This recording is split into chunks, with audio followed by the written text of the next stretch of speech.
Hi, my name is Adam Francis with Milo's Restoration, and today I've got a 1940s dresser that I am refinishing for a client.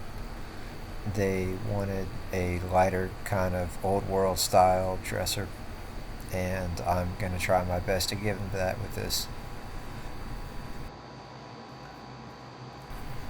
So, this dresser presents a unique problem, and it's one that most people have if they have this 1940s, 1950 mid-century style furniture, and that it's common to use a dye stain at that period of time. So basically, there's really no good way to get those out. Here I'm trying a mix of stripper and denatured alcohol and some other solvents to get rid of it, but I just really I can't do it. I'll figure out that I have to sand.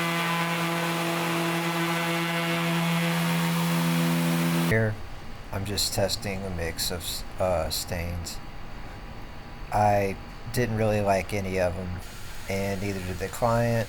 And we looked at some different types, some Ipswich pine and some other kind of lighter stains, but they really didn't want it stained. This clip is just using solvent to clean off residual stripper.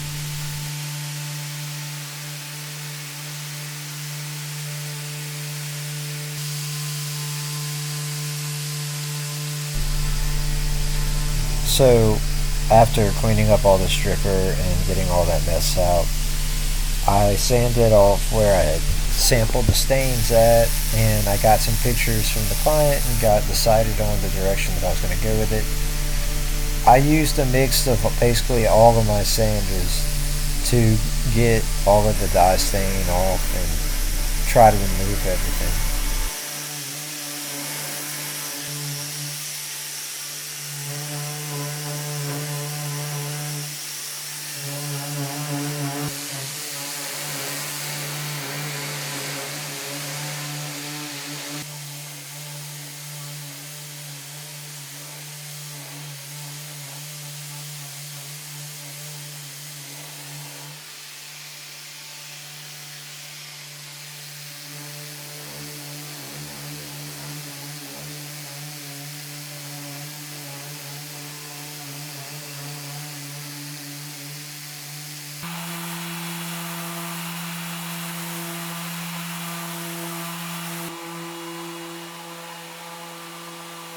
So I've got these Merca sanders for sanding the flat surfaces. They really work great with that.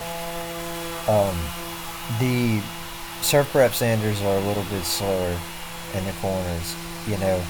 And I really like the Surf Prep sanders, but I definitely think they're more like paint prep sanders as opposed to really good sanders for taking off finish.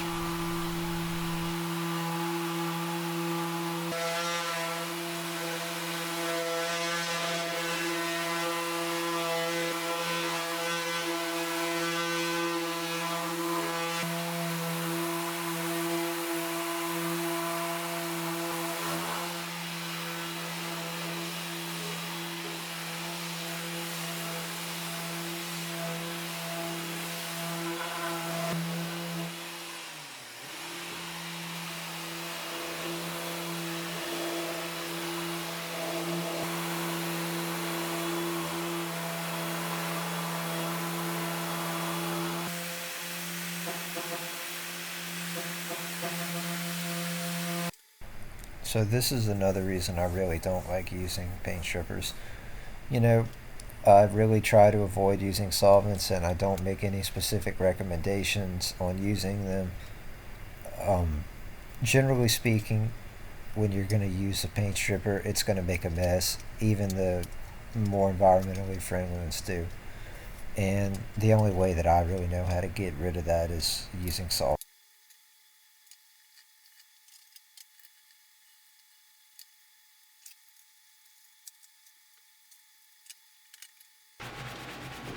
After the solvent had a chance to dry, this was my 120 grit for sanding. And after using the power sander, I generally speaking in the lower grids like to go over everything with an equivalent grit sanding sponge going in the correct direction with the grain, because once you get those sanding pigtails in there, there's really no way to get them out.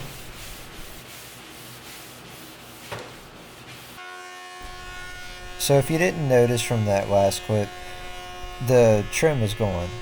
The reason for that is because the client didn't really like the style and wanted something that was more squared off.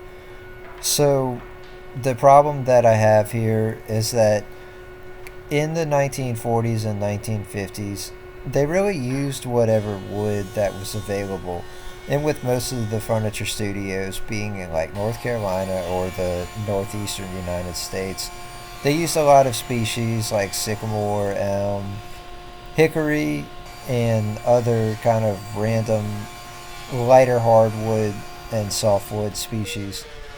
I don't have any access to elm or even really hickory, so I decided to use poplar and tone it just because of the fact that while the colorant is different, the graining is kind of similar, and I think that I can make it look decent.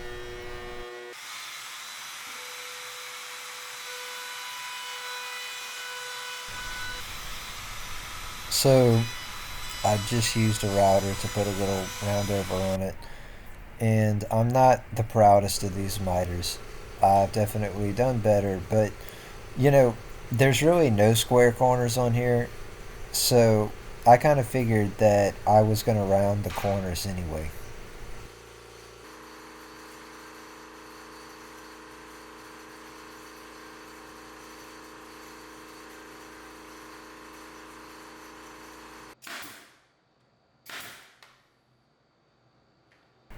So I did a little bit of off-camera adjustment with this miter.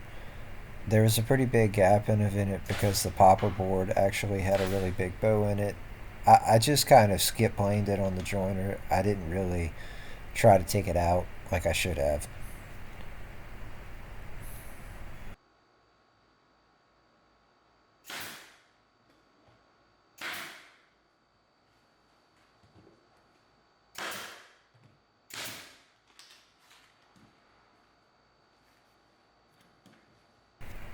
So after I had this all nailed up, I kind of mixed a little transient dye, rubbed it on there, and checked it out.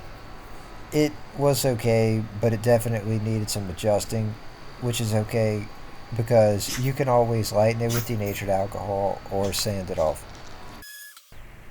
So this is the final sanding with 220.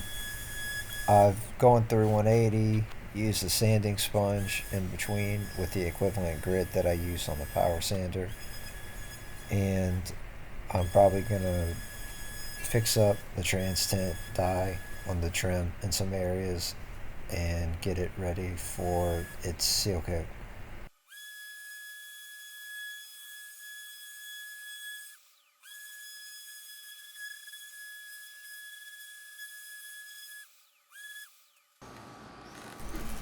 This is just seal coat. This is going to be the sealer for the dresser. I use this under both water-based and oil-based clear coats.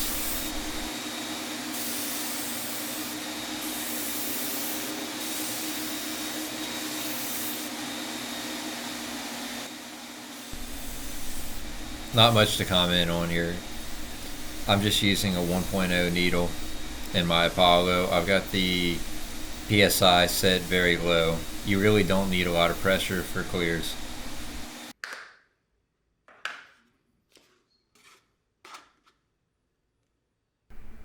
After letting that dry, I went to the Minwax polyacrylic. It's a pretty good finish for really any sheen basically it's available in, and it also has like an ultra flat, which the client basically wanted it to look like it had no finish on it.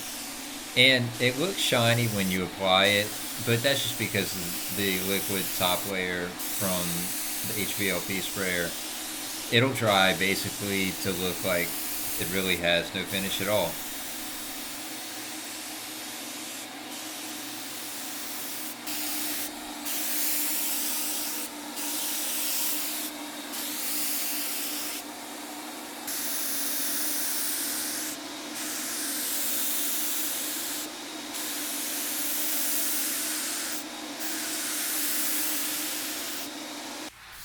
I'm just doing the final sanding before the final coat. Just using a very fine surf prep sanding pad. That would be like an equivalent grit of 280 or 300.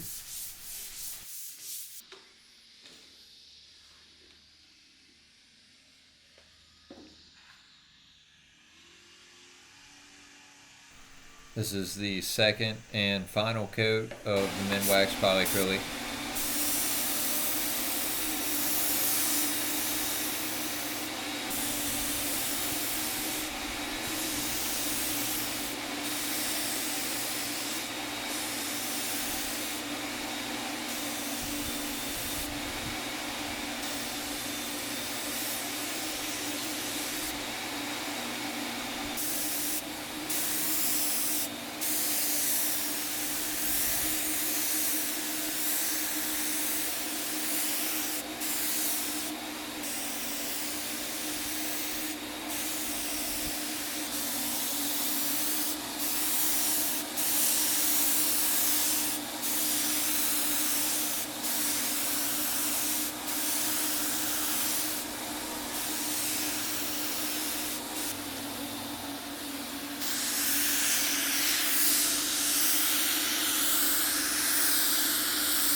So I'm just putting the hardware on now.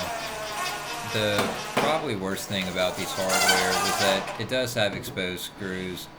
So I actually had to take some brass screws and shake them in some paint, and then I'll go back later and touch them up with some paint and an artist paintbrush. There's really no Venetian bronze screws available near me, so I just use like a hammered bronze paint and use some brass screws.